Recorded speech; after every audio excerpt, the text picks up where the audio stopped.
पापा, मेरा जो भाई अल्लाह की रजा से फौत हो चुका है, उसके जायदाद मेरे नाम पर कर दो। क्यों तू यतीम भतीजों को दुश्मन बना हुआ है? कल को वो क्या कहेंगे? बाबा, जो मर गया सो मर गया, इसमें मेरा क्या कसूर है? उस जायदाद पे यतीमों शतीमों का नहीं, सिर्फ मेरा हक है, और तू मेरे ही नाम करेगा। उन्हें पालने के लिए उनकी माँ जो बैठी है, वो उन्हें कहाँ से कमा के खिलाएगी?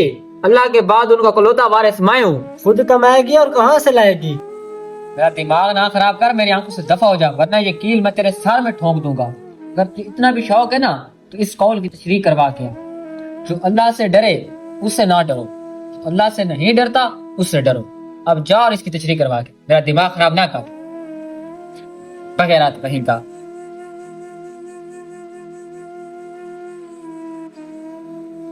मैं आपकी तरफ ही आ रहा था।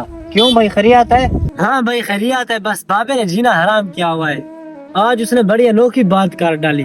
भाई, ऐसी कौन सी बात है जो तुम इतने गुस्से में नजर आ रहे हो? बाबे ने कहा है इस कौल की तशरीह करवा कर लाओ कि जो अल्लाह से डरे उससे ना डरो, और जो अल्लाह से ना डरे उससे डरो।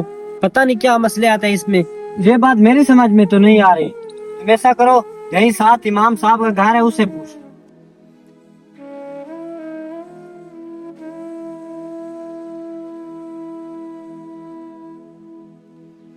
इमाम साहब, अंदर आने की इजाजत चाहता हूँ। बैठो। जी बोलें, कैसे आना हुआ?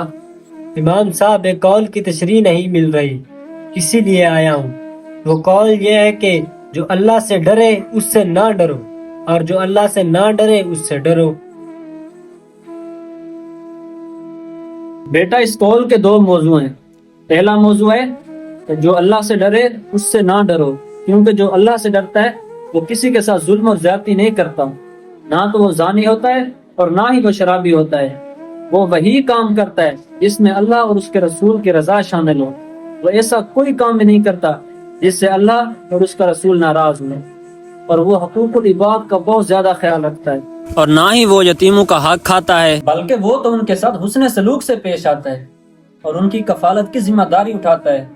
और इसका दूसरा मौजू है कि जो अल्लाह से नहीं डरता उससे डरो, क्योंकि जो अल्लाह से नहीं डरता वो तो किसी से नहीं डरता।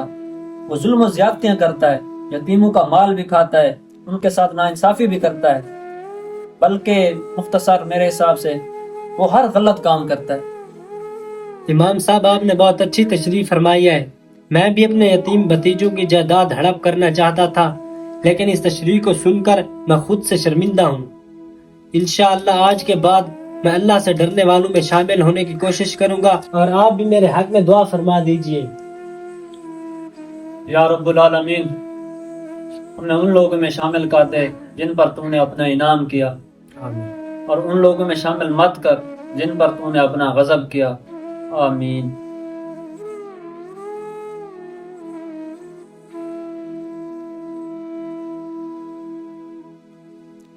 पापा, इस कौल की तशरीह ने मेरी आंखों से पर्दा उठा लिया है। मेरा यतीम भतीजों की जायदाद में कोई हिस्सा नहीं।